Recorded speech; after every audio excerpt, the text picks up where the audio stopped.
বাজার মূল্যে আগের সরকারের প্রতিষ্ঠিত সিন্ডিকেট এখন আপনারা ভাঙতে পারেন নাই, কিন্তু এটাও ভাঙতে হবে। এটাও ভাঙতে হবে।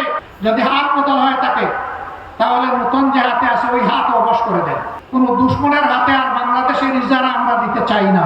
অতীতে যারা হাত ময়লা করেছে, দুর্নীতি করেছে, ঘুষ খেয়েছে, চাঁদাবাজি করেছে ক্ষমতার গরমে, আপনারা এই কয়েকজন মানুষ আল্লাহকে ভয় করে আল্লাহর রাস্তায় আপনারা স্বচ্ছ থাকুন।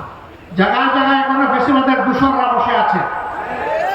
আমরা বলি না যে আজকেই সব পরিচ্ছন্ন করে ফেলেন, কিন্তু আমরা বলছি যে আপনাদেরকে এদেরকে পরিচ্ছন্ন করতে হবে। এখন এরা ভিতরে বসে ষড়যন্ত্র করছে, তার হাজার প্রমাণ আমরাও বুঝি, আপনারাও বুঝেন। ষড়যন্ত্রকারীদেরকে কোনো ছাড় দেওয়া যাবে না।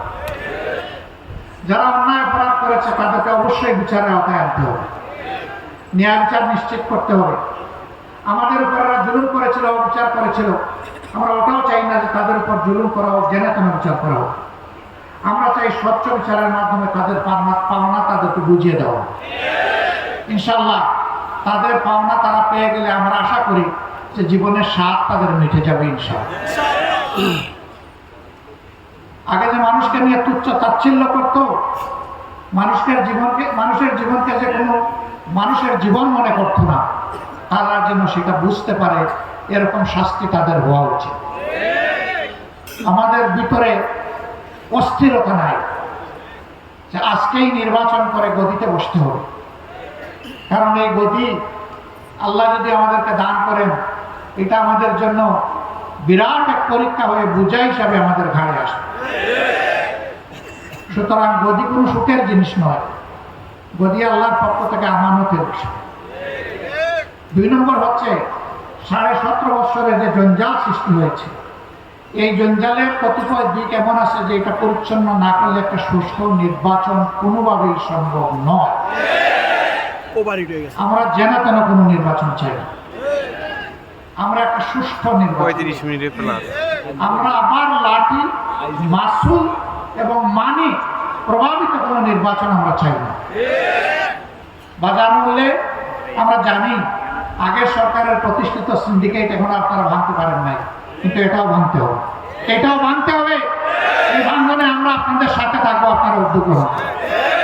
উদ্যোগ আপনাদেরকে নিতে হবে।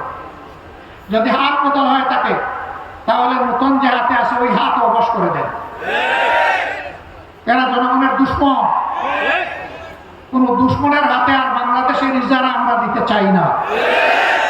আর কারো জমিদারি বাংলাদেশ হবে না, জনগণ আর কারো ভাড়াটিয়া হবে না ইনশাআল্লাহ। এদেশের মানুষ ধর্ম দল নির্বিশেষে সমান অধিকার ভোগ করবে বাংলাদেশে।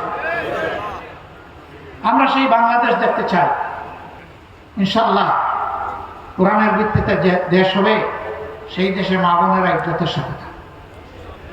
আমরা ঘোষণা দিয়েছি, মাদেরকে দেখবো আমাদের মা হিসাবে, বোনদেরকে দেখবো আমাদের সহদরা বোন হিসাবে, আর যারা আমাদের চাইতে ছোট, আমাদের মেয়েদের সমান, তাদেরকে দেখবো আমাদের ঔরসজাত মেয়ের মর্যাদায় ইনশাআল্লাহ। যুদ্ধের ময়দানে রাসূল করিম সাল্লাল্লাহু আলাইহি সাল্লামের সাথে মহিলারা যুদ্ধ করেছেন, উম্মতের উস্তাদের দায়িত্ব পালন করেছেন, ব্যবসা বাণিজ্য করেছেন, রাষ্ট্র গঠনে অবদান রেখেছেন, রাষ্ট্রীয় কাজকর্মে আল্লাহ রসুলকে এবং খোলাফায়ে রাশেদার নিয়ামতদেরকে পরামর্শ দিয়ে সাহায্য করেছেন। আমাদের রাষ্ট্রেও ইনশাআল্লাহ যে রাষ্ট্র কোরআনের রাষ্ট্র হবে, সেই রাষ্ট্রের মহিলারা এই মর্যাদায় ভোগ করবেন ইনশাআল্লাহ। বলে যে জামাতে ইসলামী ক্ষমতায় গেলে, ইসলামী দল ক্ষমতায় গেলে মহিলাদেরকে তালাবদ্ধ করে রাখবে। আল্লাহ রসুল তালাবদ্ধ করেন নাই। আমাদের হাতে এত তালা আসলো কোত্থেকে যে আমরা তালা লাগাই দেব? বলে এরা ক্ষমতায় গেলে সবাইকে কালো বোরকা পরাই দেবে।